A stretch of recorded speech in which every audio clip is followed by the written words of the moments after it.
takılmışsın yine. Deniz. Neredesin? Mesela 2 kiloyla ilerliyor. O kendini hiç görmüşler alıyor. Güzel.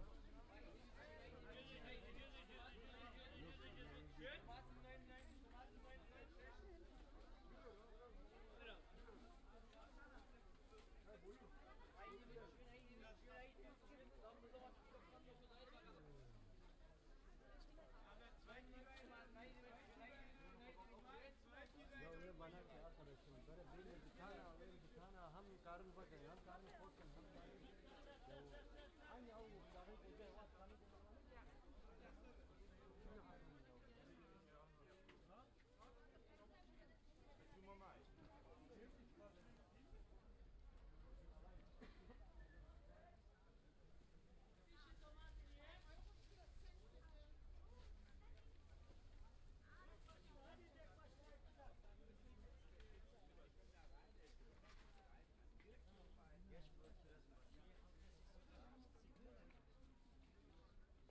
Sind die Schreibungen breit oder die Länge?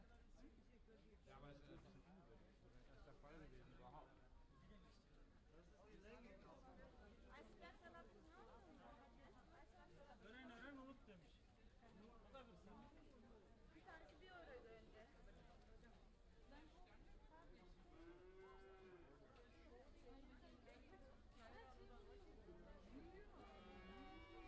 Bekleyeceğiz biz onu rahat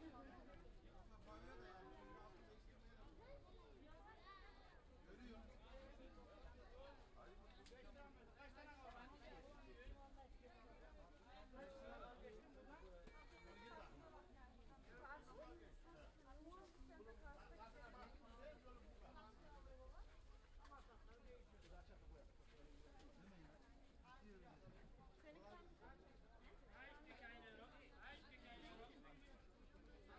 Kaç tane var? Beraber misiniz? Bir de şu. Öyle bir takılmışsın yine. Deniz. Neredesin? Neredesin? Mesela 2 kiloyla ilerliyor.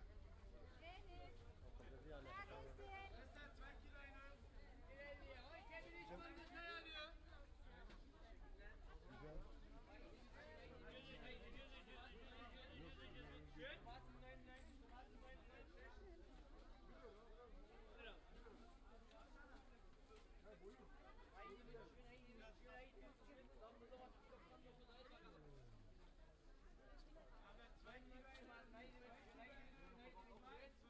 Ya öyle bana ki arkadaşım böyle bir tane alayım bir tane hem karın bakın hem karın korkun hem karın ya aynı avukları gece var kanı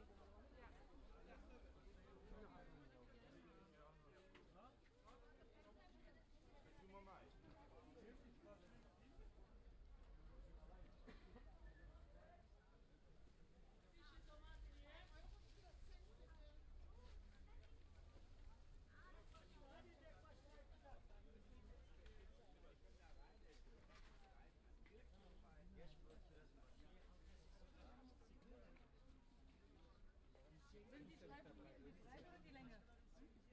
Ja, aber es ist der Fall gewesen überhaupt. Das ist die Länge. Eisberg salatın ne oldu? Öğren öğren unut demiş. O da kırsın. Bir tanesi 1 euroydu önce.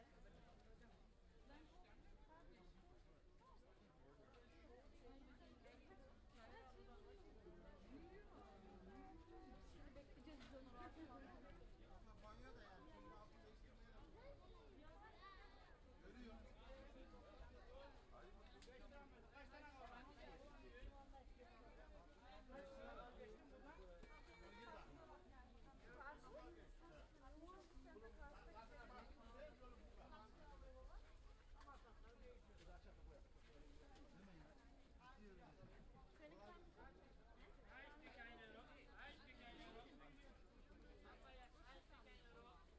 Beraber misiniz? Bir de şu. Öyle bir takılmışsın yine. Deniz.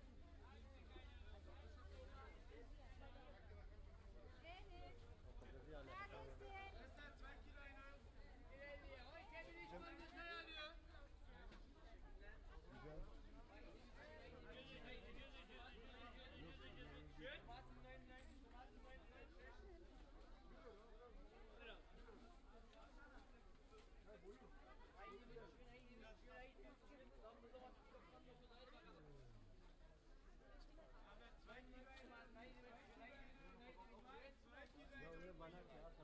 bare bene dikana alayım dikana ham karın bakın ham karın korkun ham karın aynı avlu karın koca var karın koca var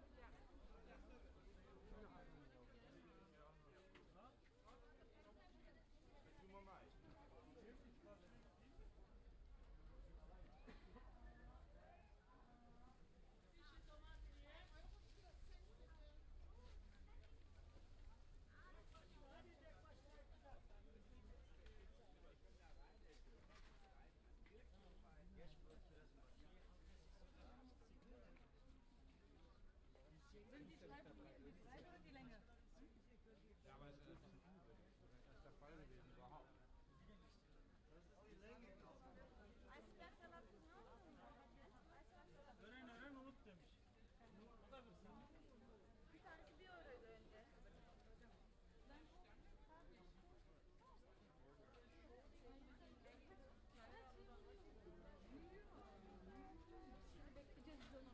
Coming on. Looks like the mics are on. Yep, I'm seeing the little thingy there. That's good. All right, here we go. What's up? Hello out there in the internet. Hello, interwebs. How it goes? It How goes. it goes.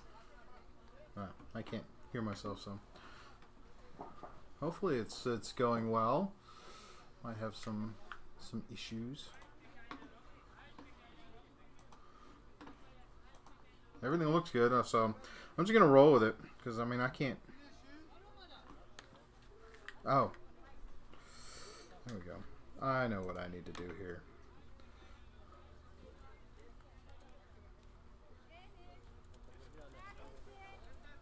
There we go. Now I can hear again. It helps if I turn my volume up. Maybe yeah, that'll help out. You can't hear the silence. You can feel the silence. I can feel the silence, but I can't hear the silence. So, see how that works. Stay here in the bridal town. So, all right. How you been, Ry? I've been good. Busy. That's pretty much the word of the day. Word of the weekend. You're always busy. Yeah, but in a different way. Like a lot more stuff went on than usual. Okay. I'm very sporadic, anyways. But this weekend was planned to the T. So. Well, that's okay. So, do we have any announcements before we get going into this? Any big announcements? No. Any announcements? Any announcements? Well, went to another wine fest again this weekend. All right. Well, the next episode of our Witcher Season 1 review has been made public. So That is true. Witcher. Toss one at yours. check it out, the YouTube channel. Yes. Check it out, people. Check it out. Oh, people are starting to come in the chat room. Yay! Sorry. Okay. Yes. Yep. Another episode review for The Witcher. Another post of our episode. Our weekly podcast is posted up too, right? Should be. Okay. I have to double check. It's been a long week. Understandable. I can feel that longness, but in different ways. Yeah, I was on call this week, so a lot of late nights, and I think I'm just overly exhausted. Oh yeah, I can see it on your face. Yeah. I understand. Get your sleep. Sleep is important, but this is coming from someone who doesn't like to sleep, so I'm kind of a hypocrite. So don't listen to me. Maybe, I don't know. All right, we'll roll with it. Yes. So let's get into this. Another Scuba Welcome and The back. Ry. Yeah, Scuba and The Ry. Ry guy it is. Okay, so I guess as start this off, we'll do our what we've been up to for the last week because it's only been a week. Yeah, it's only been a wee week, couple days, but there's a lot of stuff. Yeah, a lot can happen in a week. Yeah. I mean, let's see, we had the passing of Kobe Bryant. That is daughter. When that news dropped, it just kind of hit me. Because there's not I understand when celebrities die, it happens, but there's certain icons of industries that when you hear it, it's a shocker. Well, also you typically hear about some of them as they've died of old age, not necessarily an accident like this. And certain people are more iconic to certain generations than others. Yes. So being of young age, his daughter being in the helicopter, and her best friend and her family. Ooh. They were all heading to a basketball game, that they were going to play and coach. That Kobe was going to coach in. So it heightens the awareness when you see something this sudden.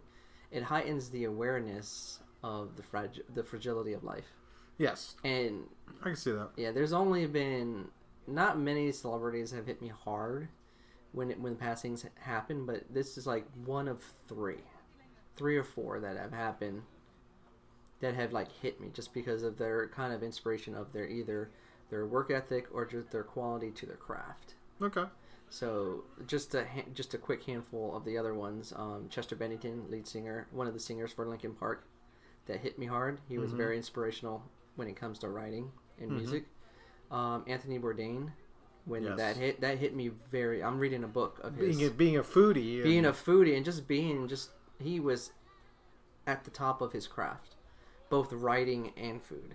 He's a good writer, and the one that really hit me the hardest was Robin Williams. Oh. Yeah. I literally cried for days after that one. So, but that's, they don't hit me very hard, but, the ones that have inspired my craft do hit me hard. Yeah, and that's definitely a very noteworthy list. Yeah. I know another recent entertainer who passed was Neil Peart. Yes. So, yeah, that kind of... Because I've started reading one of his books, and I know our mutual friend is a real big fan of Rush. Oh, yes. And has got several of Neil Peart's books. Yeah, like he let us know when it happened. So that's good. All right. But anyway, moving on to positives. On. So positive things. Okay. Well, all right. Even though it was a downer, I did learn at the annual Coastal Wine Fest that I go to, Coastal Wine Fest in Virginia Beach. Happens every January, so I went there with my cousins, and this is the first time my brother joined me. Oh, wow. So he got to partake in some wine, but he also went and partake, because what happens at this wine fest is not just wine. So they have beers, they have ciders, and they have liquor. Mm-hmm. So he had at one of the distilleries. So he had a good time with some bourbon. So nothing wrong with bourbon. I know. I'm not. But drink responsibly. This is a family show. Some kind of drink. Not orange drink today. Pink drink. Pink drink today. But yeah, Does it come with a little umbrella? No umbrella. Oh. I wish there was umbrella, people.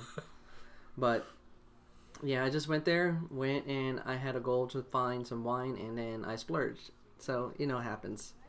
Yeah. But there was one thing. The one thing my girlfriend kicked me in the butt for. But whenever you go to wine festivals, there is always at the events they make wine for the events. So there was a lot of holiday spice wines, but this one place had a mocha wine. That was a dangerous drink, because it felt like you were just drinking Starbucks. You couldn't taste the alcohol.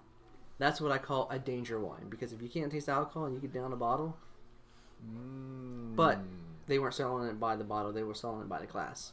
That's what happens at events. That's what happens with event wines. Yeah. So, you have limited quality, and gotta get your. But I did enjoy it, people. Buck. And then that was Sunday. Saturday, went to the movies. Talk about that later. And then went to lunch with a friend. And then me and my brother, I took him to Farmhouse Brewery.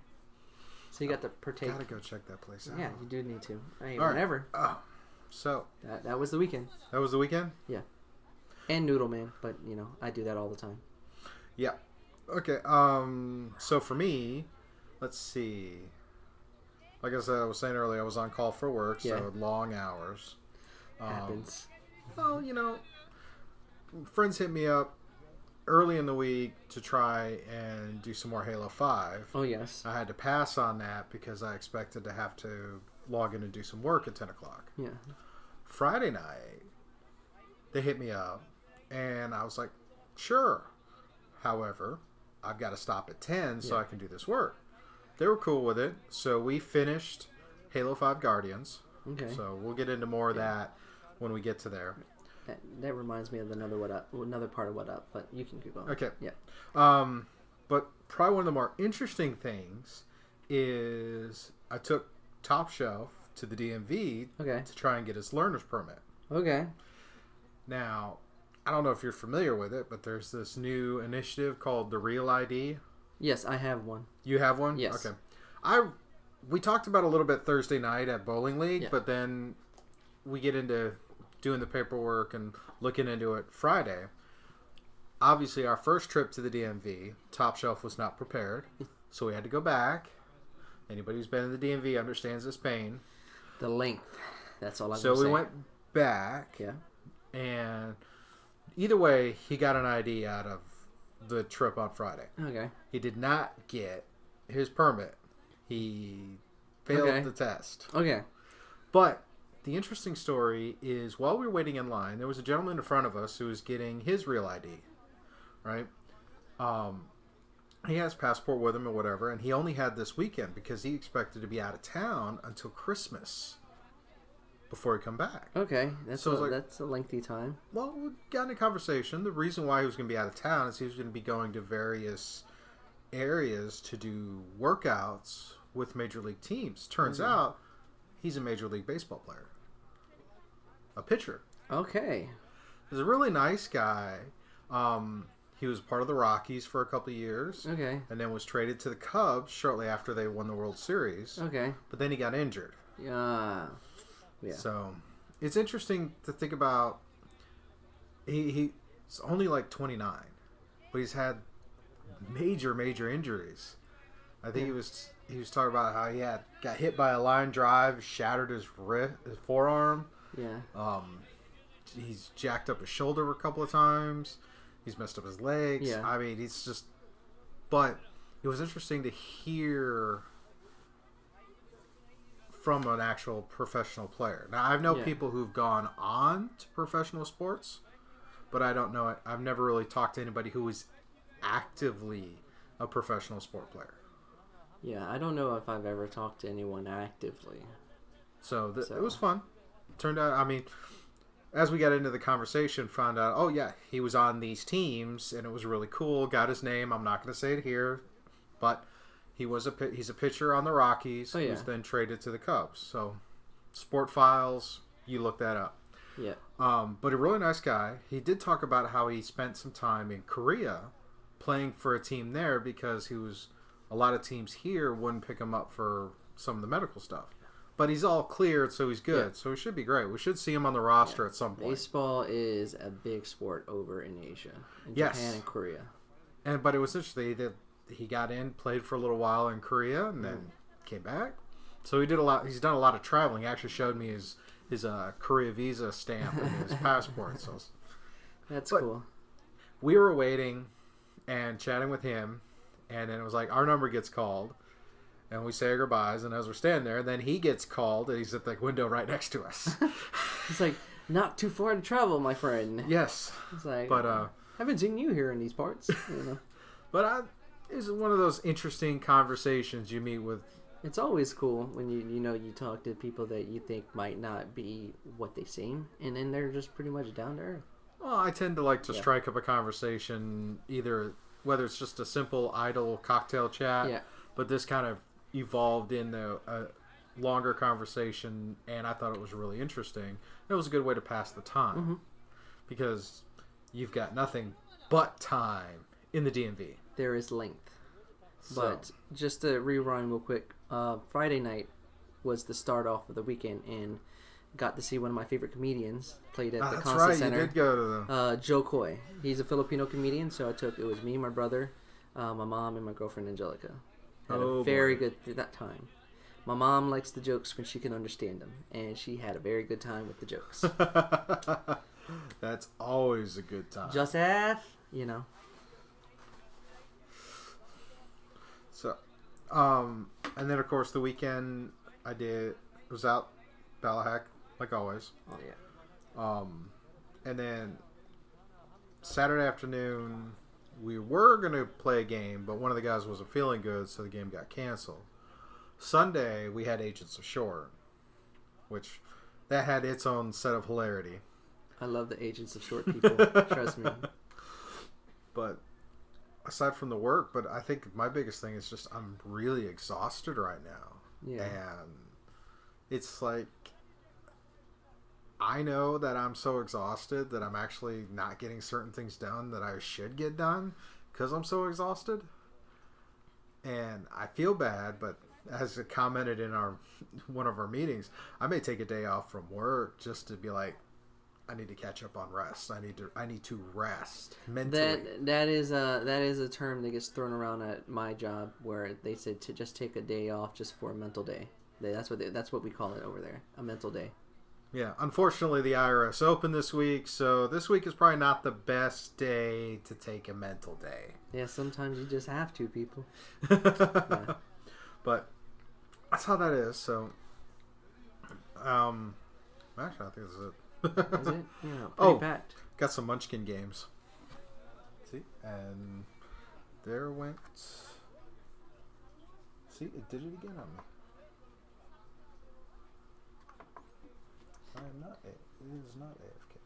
We're not AFK, people. We are Scuba and The Ry. Yeah, this is some reason the Discord thing. I'll figure it out later. Anyways, we'll get it going. Yeah, this is IRL. We'll just take it as it goes. Go with the flow, people.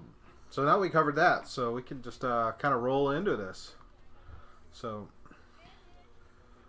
time for some movie reviews. Movie review is on deck. Yes, and this week we have The Gentleman. The Gentleman, people. All right.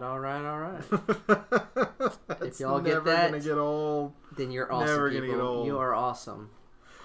All right, so The Gentleman by Guy Ritchie. Yes, a writer and director. So he wrote and directed this film, which he does a lot of his movies. Mm-hmm. Some of, not all of them, but most of the movies that he does is written and directed by him. Okay. So let's talk about The Gentleman. Oh yeah. I mean, already this has got a really interesting cast. Oh yeah, it's a who's of people that you will know. So at the top in the main lead, you do have Matthew McConaughey as Mickey Pearson. But running down the list, you have Charlie Hunnam, Michelle Dockery, Jeremy Strong, Lynn Renee, Colin Farrell, Henry Golding, and Hugh Grant, and a few others. That's pretty good. Those are the big names that you see in the film. So apparently this is set as a British mob. Yeah, Guy Ritchie is known for making very intricate but intuitive British crime mob films, and all his films center around a central object, but it's sporadic but centrally focused. There's a very ironic way that his films flow where there's so many stories going on, but it's all leading to something. Okay. So they're all over the place, but they all are leading to something. So the two big things that are always in a Guy Ritchie film, like the two main things in his outline, is you always have that central MacGuffin and a cast of lively characters. So no matter if you're talking about this film or his older films like Lock, Stock, Snatch, even Sherlock Holmes to a degree, you have that central MacGuffin and then a cast of lively characters. Okay. Even his blockbuster that he did last year, you still kind of see it. What was his blockbuster last year? Aladdin. He directed Aladdin. Oh, he did Aladdin. Yes. Will Smith and. Okay. So, but like I said, you always have that in the outline of his films. The central MacGuffin and a cast of lively characters, regardless if it's 20 or 5. You know. All right. But the main focus of this film focuses on Matthew McConaughey's character's Mickey Pearson, as he's trying to sell off his drug empire that he's built in Great Britain to an Oklahoma billionaire. And in the hopes of a smooth transition, everything goes sideways. Everything goes sideways, and what he learns is trying to get out of the underworld is not as easy as it seems, because you always have to worry about third-party elements that like to just thrust themselves into the mix. Okay. So, you talk about this, and I'm picturing an older film. Yeah.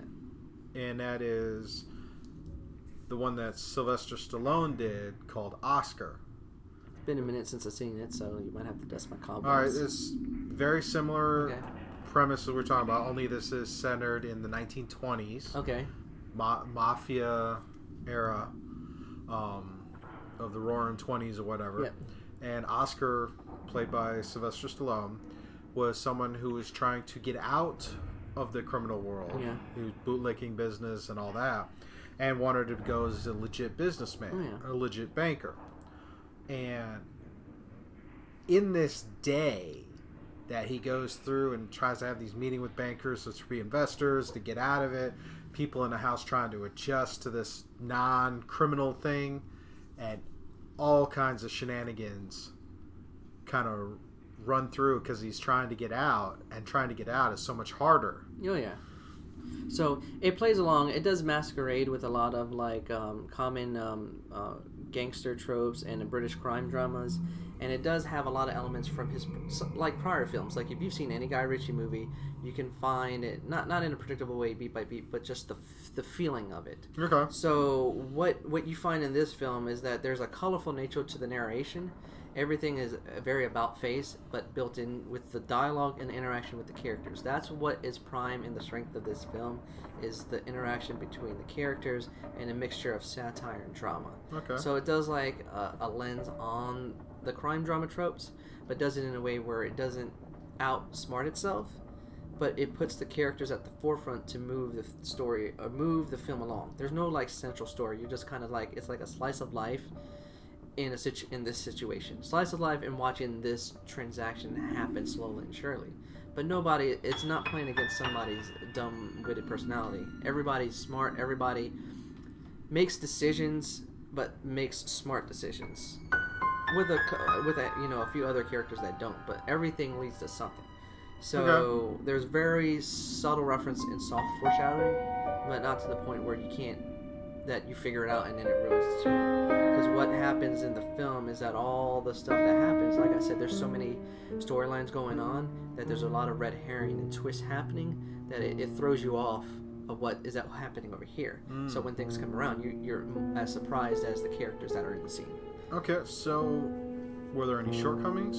I wouldn't say it's a shortcoming, but it's got the familiarity of a lot of his past films, so it does take away from that originality feel, because you can feel the outline. Like he just like plugged and played an outline from like Snatch, which is one of the most recognizable films that he's ever done. So you can see the outline. He's trying to. The term you hear when directors like to go back to their old well, trying to recapture that magic. You kind of feel the magic a little faded, but never lost for entertainment. Because you're entertained because there's a uniqueness to what's happening here.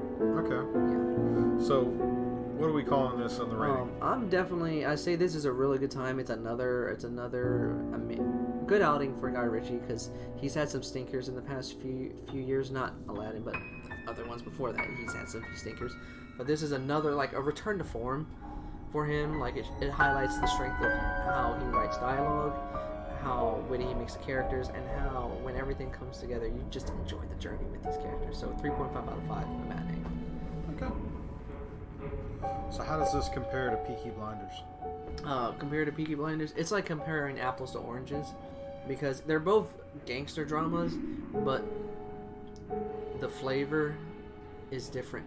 So it's like one is more like old school hard-nosed drama, where this one's very satirical with a mixture of drama. Everything is very dark satire. The comedy is in the dialogue.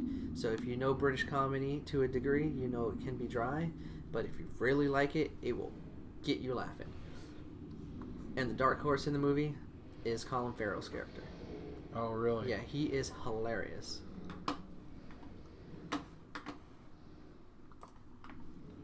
Okay. I think you would enjoy this. Check it out when it pops up on the stream. Yeah.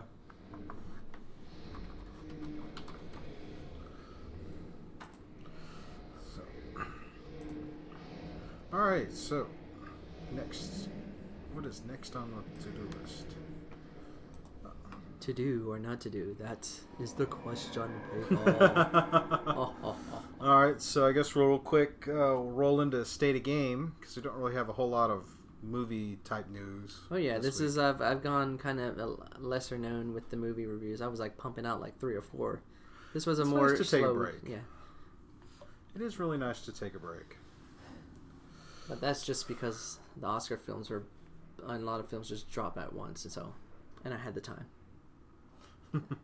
I had the time, people. Now it's back down. All right. So now we'll just roll into State of Game. So, State of Game, what games we've been playing? What games have I been playing? I don't know. What do you think? You tell me. I don't know. What do you think, people? Can you guess? It's probably the same one you're thinking.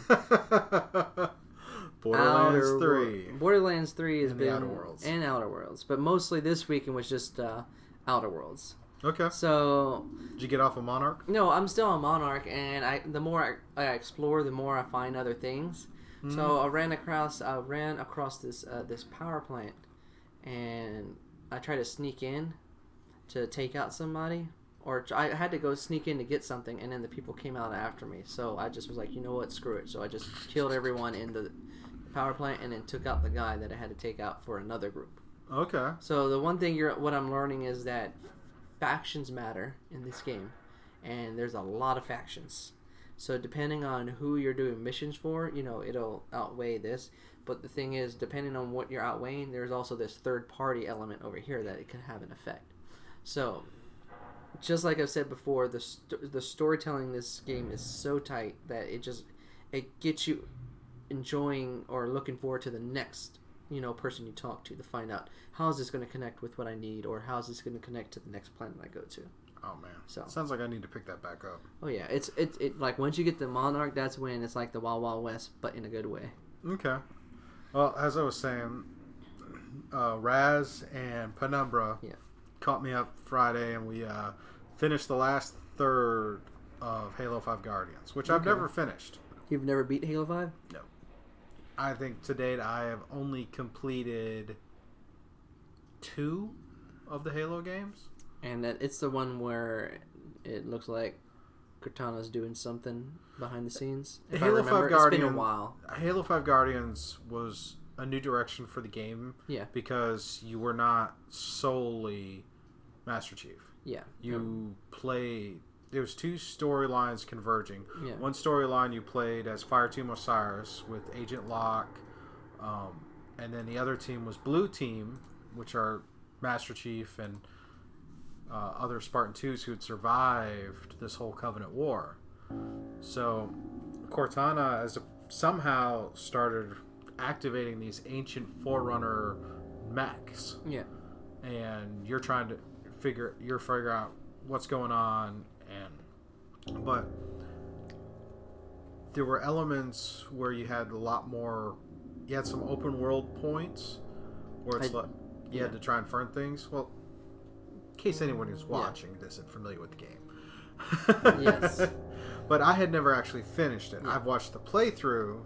I've watched Gamers Little Playground stuff on it, but I have not done it. Yeah. Now that I've done it, and we did it as a group, and it was fun. There were some moments it was like really kind of trippy. Like I think one of the ones that sticks out is when you're Osiris team, and you catch a ride on a Guardian to this planet that Master Chief and all the rest of them are on, and you open it up and you're running down the Guardian and have to jump off. Oh yeah. And it's this massive jump. It's just that whole run and jump, run down. It's really kind of cool. It was really kind of freaky the first time we went through it. Oh yeah. But, so we finished that. It was fun. Didn't unlock the other ending, but it still makes me want to go through all of the Halo games on Legendary. Yeah. To get my own experience going through this. Yeah, that might be a very daunting task because Legendary is Legendary for a reason. Well, also the other thing is Legendary on the Bungie games is definitely different than Legendary on 343. Because with Bungie, their Legendary was difficult. With 343, Legendary is like a whole different set of difficulty. It's like Legendary is almost like normal or the second one up from normal. Yeah. In 343, whereas so it's just a lot to go through and a lot more difficult. Oh, I noticed that, especially playing the first time playing 4 with 343, like going on that one difficulty I'm used to playing. I was like, this is legendary. What the heck's going on? Yeah, they were brutal. Yes. But it's a fun game. I had a good time. I can't wait for the next Halo game. Halo Infinite. Yes. Comes out this year, people. Yes. This is They're getting it. Oh, excuse me. Alright, so next thing is D&D stuff. Like I was saying, Agents of Short. Agents of Short was going on, and see how we set this up. The agents, when we last left off, had come out of the meat pie shop trying to find this stone. Yes. And as they stepped out, they noticed there's a figure on top of the building. Yeah. Who's kind of laughing at them. Well, we decided to take chase. And so now if you can picture the city of Waterdeep, which is typical fantasy city type thing. And it's a blizzard outside. So we got a raging snowstorm. And you got this group of halfling, dwarf, gnome-sized creatures chasing a human. The human is jumping from rooftop to rooftop, and we're in a combination of running down alleys and chasing across the rooftops in pursuit. So there were several. So we had these difficulties for environment, and as well as the storm, and then trying to keep up with this character. Well, we do inadvertently manage to steal a significant amount of damage. Yeah. To the character, to where the character runs into a theater. We pursue into the theater. My character and two others, we went in the front door, and then another character went in the back door. And we found and captured the individual. It was a female swashbuckler. We capture, we subdue, and we decide we're going to take her back to our tavern to interrogate. As we leave the theater, we have this running gag in there of contact transportation. We call it an umber, as an umber Hulk. So we're waiting.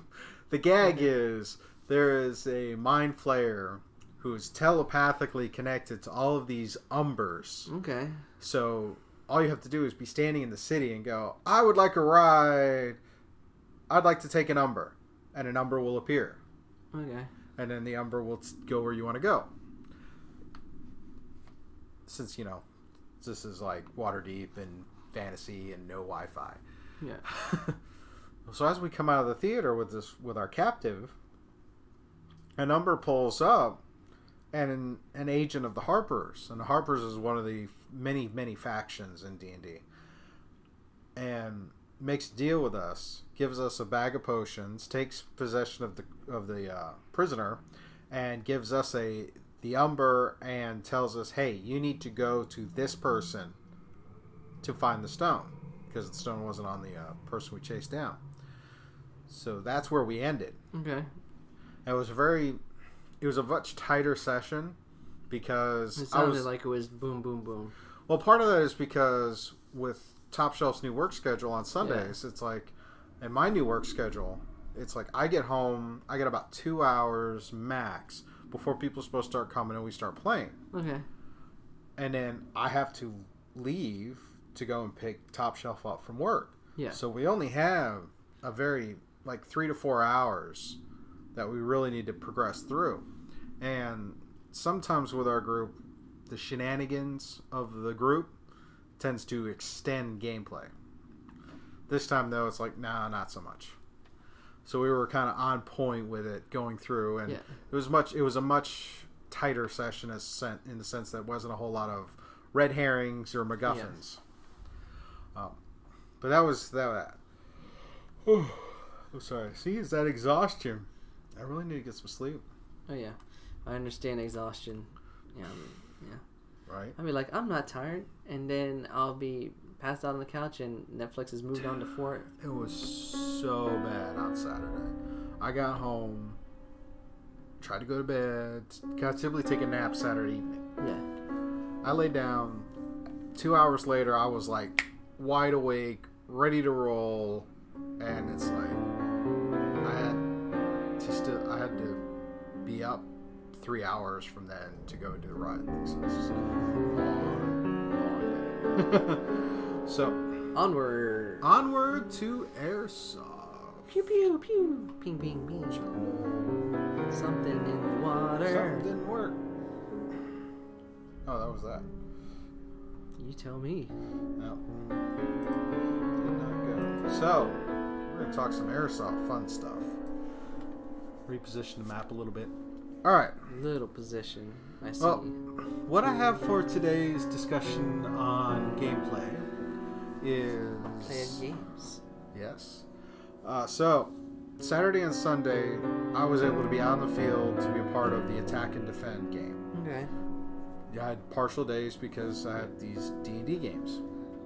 So the attack and defend basic setup is this. I can't see the map too well from here, but in the south section of the town, let's see, G15 and F15, if you see on the map, that's the LZ. That was the starting point for the attackers on the first day and the defenders on the second day. Okay. Their objective was to retrieve the attackers' objective in both days was to retrieve 2 cases. One case is in the town, which is G11, and one case was at the pond bunker, which is E10 on the map. Okay. Alright, that was Saturday. The defenders Saturday were split into 2 groups. One group would start at the halfback bunker, which is H7, and the other half would start in the Cannibal Village, which is A11. The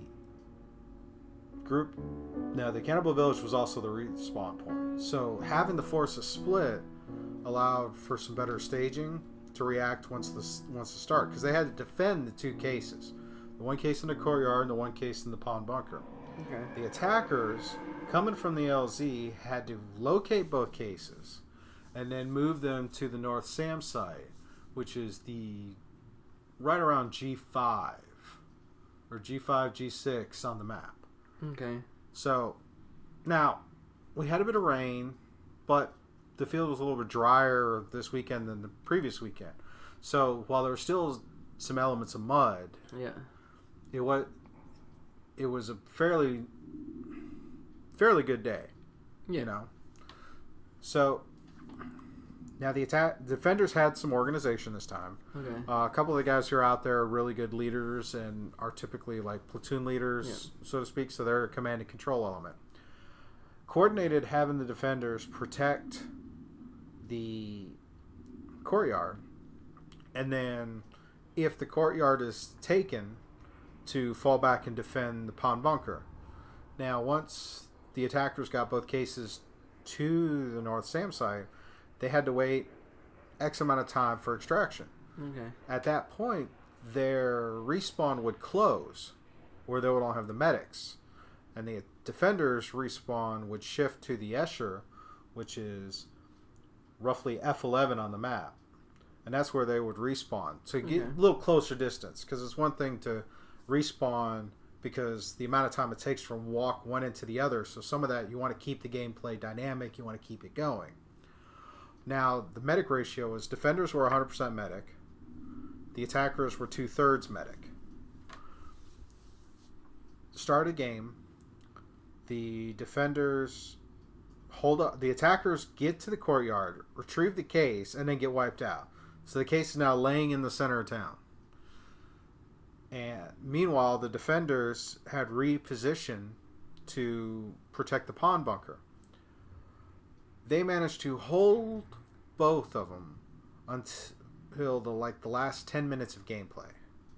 And that is, now the game is roughly an hour long. So when they held it for that last 10 minutes, that is when the attackers were finally able to get to the...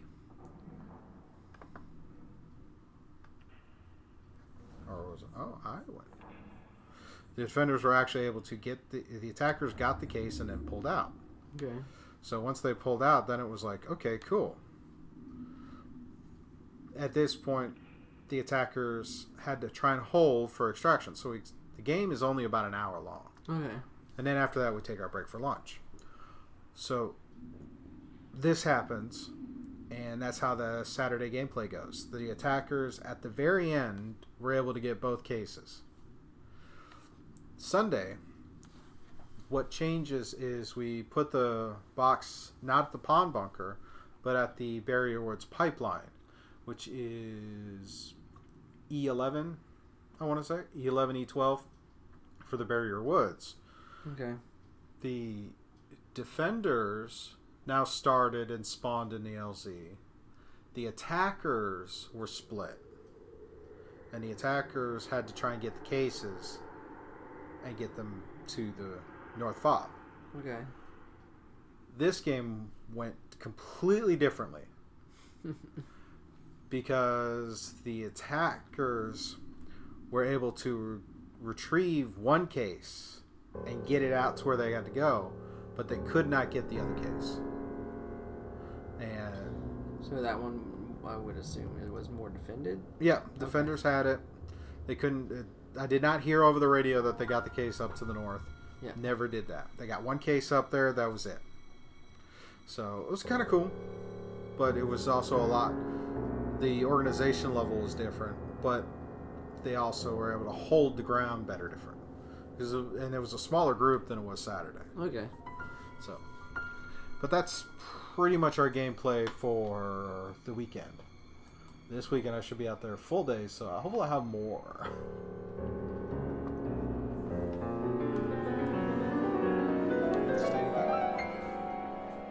Very quick. Not a whole lot going on. This is actually a very small week. Yeah, it does. It sounds like a lot of the stories you get from the airsoft. There's something big and sporadic. This one was just pretty much dun. Well, I mean, they were organized and they were efficient, yeah. And it was pushing them to go this direction or that. Some of the really cool instances was like I'm standing there and watching. I was standing there watching the Westro Connex, and got a player coming up and around, and couldn't get too far, and was backed up. Well, they had an opposing team coming across, and when she rounded the corner, had full line of fire on them, but she was dry firing. So it's like you're just watching this, and then later, same position, another person, he's coming around a little building. Inside the building, there's some people healing, yeah. And you just see him walking and kind of creeping. Another cool thing for Sunday was I'm standing there watching the pond bunker, and there's this guy in like old Vietnam style kit, solid OD green, M16A1 replica, and it's like, gotta get to the bunker. And he goes, all right, goes into the pond and wraps around and comes in to try and get into the bunker, because the dry part was well covered, so he was trying to flank it and just rolled right into the pond, which I don't see very many people jumping into the pond. But that was pretty good. I mean, it was a nice quiet day. I mean, nobody got hurt, everybody had fun, so yeah, that's good. I'm trying to get better at this fun. whole gameplay recap. I feel like I'm rambling tonight. No, you were on point. Okay. It was just very straightforward. Yeah, it's trying to be very... That was just very straightforward, attacking the fin and attacking the fin. So. Yeah, I mean, I didn't get to see the scenario sides, but I heard they went pretty well. Yeah. More to come. Alright. So, what do we want to talk about next? There's a few things in here. Okay. This esports article is a good discussion of topics. Yeah. And there's a lot of like when I went through this article before and sent it to you, the first thing I thought about was that project I did. Yes. So. I thought about that too. Yeah, and it just highlights what I was emphasizing in that project. So for those of you who don't know, I did a portfolio project based on esports and why it should be considered a sport. So I did a lot of research, I did a lot of reading, interviewed Scuba and one of our other friends who have been part of the gaming community from two different spectrums. And this article talks about esports in high school. All right, so let's get it up. This is an article from NPR. Yeah. It's as esports take off, high school leagues get in the game. Yeah.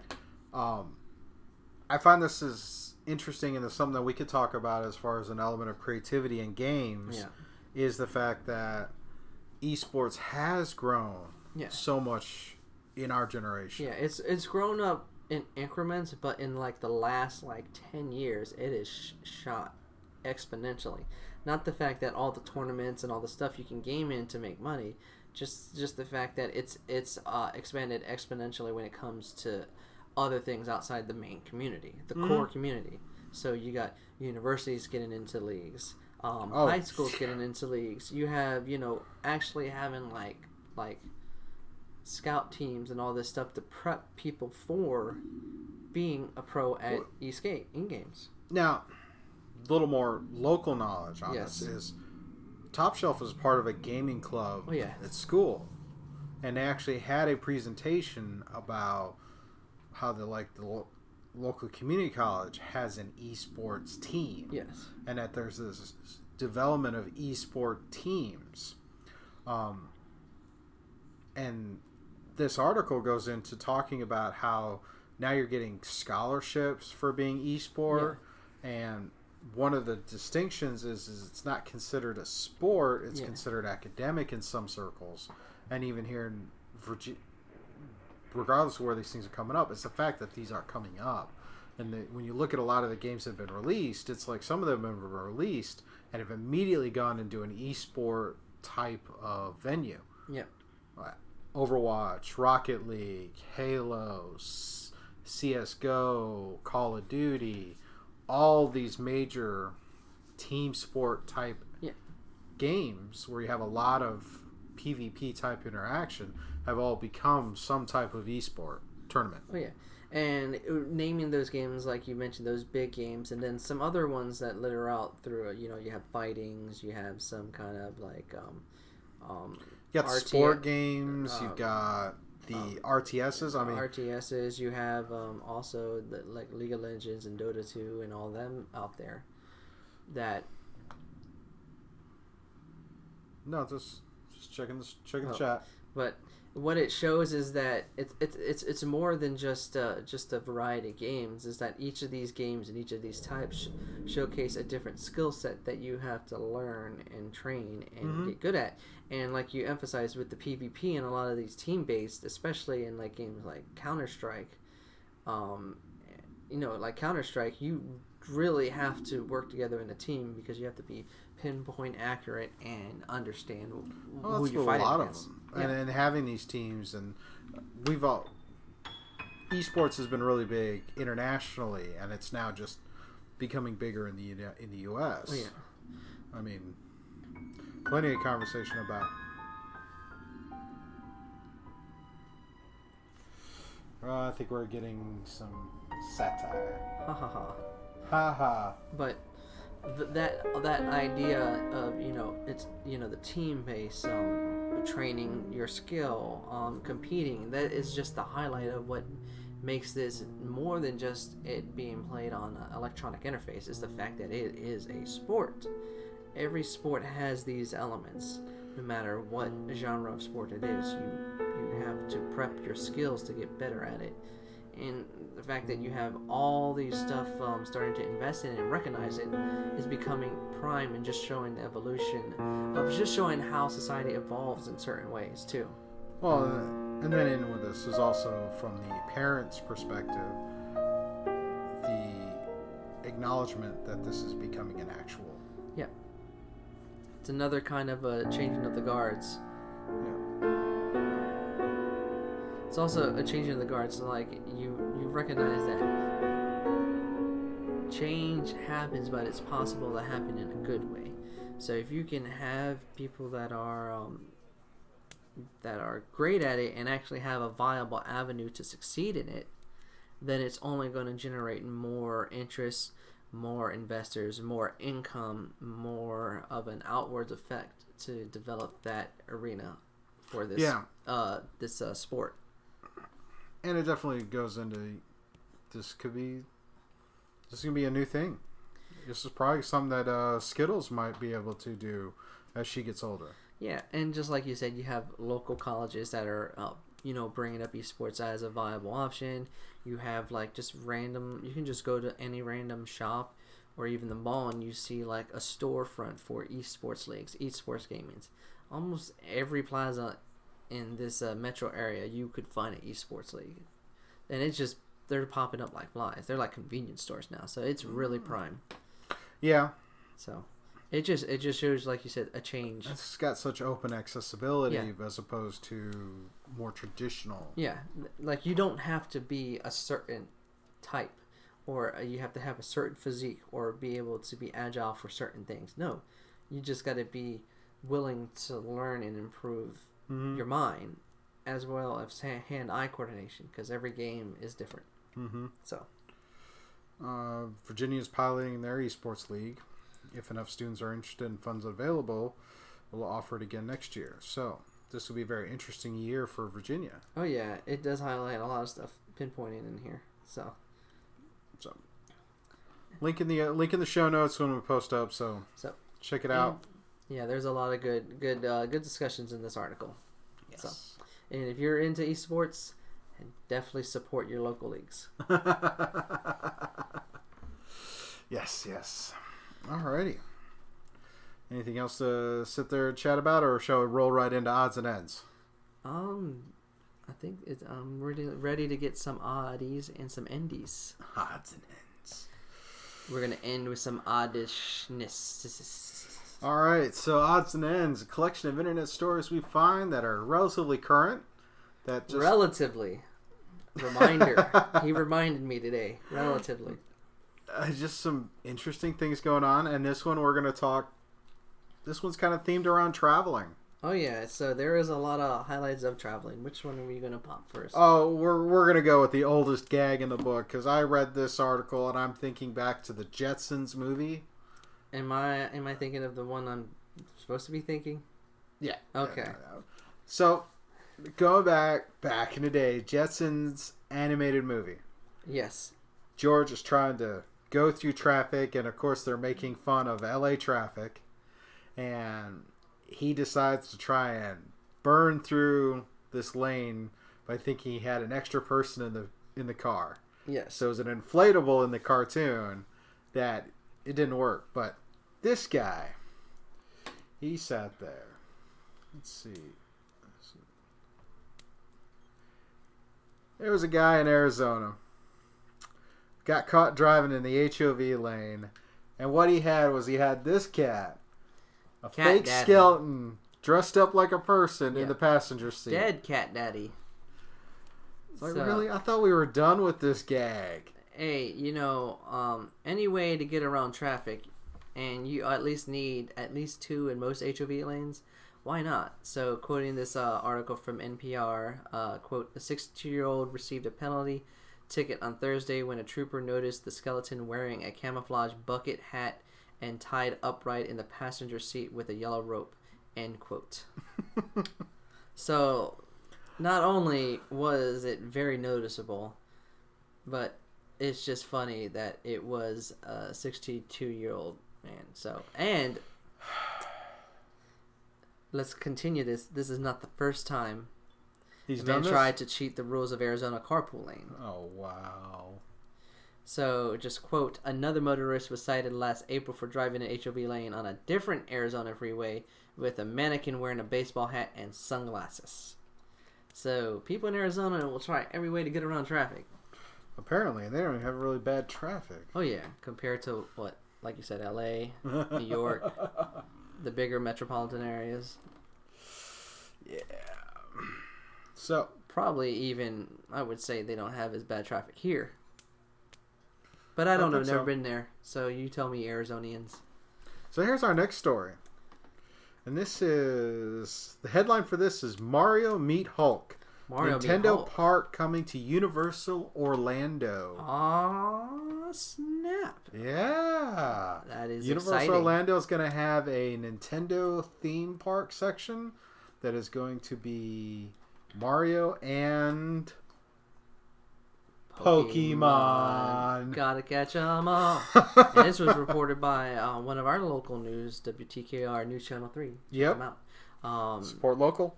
So, quote, a fourth park at Universal Orlando is being created based on characters from Nintendo. Executives of the company that owns the Universal Park made the announcements during the question and answer portion of an earnings call Thursday, end quote. This is going to be big when it drops. Oh, yeah. And this will entice me to really want to go. Because I have never been to Universal. I've never been to Orlando to any of those theme parks. yeah, I've been to Orlando, have an aunt and, family there. But I've been to Universal at a very young age, so it'd be nice to return. Well, hell, I wouldn't mind going to the Disney park to see the Star Wars stuff, but hey. Hey, we can hit both. Let's make it happen, people. Well, speaking of road trips, how about we go stay at the Atari Hotel? Let's go stay at one of these hotels. So everybody, some of older guys like me who remember the birth of console gaming, apparently Atari is now going to build a hotel. Oh yeah, so that's pretty video game interesting. themed hotel. Announces it has begun work on a video game themed hotels. The first one will open in Phoenix, Arizona. You get the first prime one. Oh Lord. So, begin working on a video game themed hotel in the United States. The Atari brand has been around since the 1970s. Wow. Video game turned hotel. Hey, however you need to invest to get the money back, but just the idea of a hotel just themed around a video game. Just think of the amenities that you could probably do in that hotel. Oh yeah. It's a who's who of amazing imagination for some of us old peeps out here who love Atari. Never been, so I can't say yay or nay on that comment right there. Arizona is an interesting place. So, but I have friends in Phoenix, so it might be worth checking that out. So just to end on this quote, they plan to have locations in Vegas, Denver, Chicago, Austin, Seattle, San Fran, and San Jose, end quote. As reported on Screen Rant. Seattle might be an interesting one. Oh yeah. So I'm close down. to Let's go. Microsoft and So, Nintendo. you have a video game hotel and a state that has legal stuff. Mm-hmm. All the fun. Yeah. Now, got one more. I don't have a One picture for more. this one, but I'm sure we've all wanted to go to this place. And that is the fact Disney is officially opening a Pizza Planet. Yes, it is. So if any of us have watched the Pixar stuff, we know that Pizza Planet is everywhere. But now we're going to have an official Pizza Planet restaurant. Oh, yes. As reported on Thrillist, there's going to be a... Pizza Planet will replace Red Rocket's Pizza Port in Tomorrowland. And you will soon be able to say the claw at the very same place. Full title of the restaurant is The Aliens Pizza Planet, A Better Place. I would definitely go out of my way and visit this thing. Because I am a big fan of Toy Story, so it'll just entice me to go. Oh, actually, I think it's interesting reading this article, right? Is the fact that it says, according to Disney News Today. Seriously? Disney's that big? They have their own news outlet now? Well, it's possible. I guess it's not overly surprising. It exists. I've confirmed it, people. Yeah. It's a news site for Disney Parks news, so it makes sense. Figures. Okay. Anyway, well, Disney owns everybody plus me. Woohoo! Alrighty. Hey. Think we're good. That's on the odds and endies. It does. It covers all that. That's some issue with the soundtrack, so hey. Show must go on. Yeah, let's go to the Pizza Planet. Let's go. Well, this is a fairly short show today, so we'll go ahead and wish you all the best. Go through our contact info and kind of kick this off, and then we'll roll over to our Patreon group. Thanks for checking us out. Thanks for staying with us. If you want to try and get in contact with us, you can find Ry Guy at Incubus Trav on Instagram. Message me, like me, send a friend request. And you can find me at Scuba Cod on most of your social media outlets. You can find the show on Facebook /Scuba Studio, as well as our YouTube channel, where you can find our show reviews for the episodes for The Mandalorian and The Witcher. Yes. Check it out. Share it with your friends. You can find the recordings of this show on your local podcast connections, Apple, Google, Spotify. Also, Yes. if you like the show and want to support the show, you can find us at patreon.com/Scuba Studio. Patreon members get exclusive access and early access to our content that's released, as well as exclusivities like our Patreon chat, which is going to be an interactive chat with anyone who's a patron who jumps into the Discord server with us. If you're on Discord and want to check us out, you can find us at Scuba Studio on Discord. I think that's about everything. Yeah, that's everything. All right. All right, guys. All right. Yeah, see the contact stuff. Yeah. Sorry, I forgot to push the button. There it is. Yeah. Alrighty. And with that, we will wish you all a good night. Love each other. Have a good day. Peace.